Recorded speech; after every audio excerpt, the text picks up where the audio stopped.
Sa bahay namin, mga 10 kaming nanirahan sa compound. Gagamitin ko yung pera para sa aming pamilya, para sa pagkain nga magamit namin araw-araw. At maraming salamat, Senator Joel Villanueva, sa binigay niyo sa aming lahat dito sa Baclayon, LGU.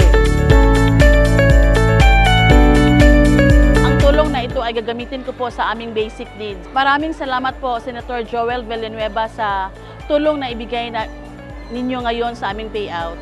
Salamat po. On behalf of the local government unit and the people of Baclayon, we would like to thank you, Senator Joel Villanueva, for this AX support, funding, and projects given to us. Thank you so much and more power. God bless. Daghang salamat, Senator Joel Villanueva.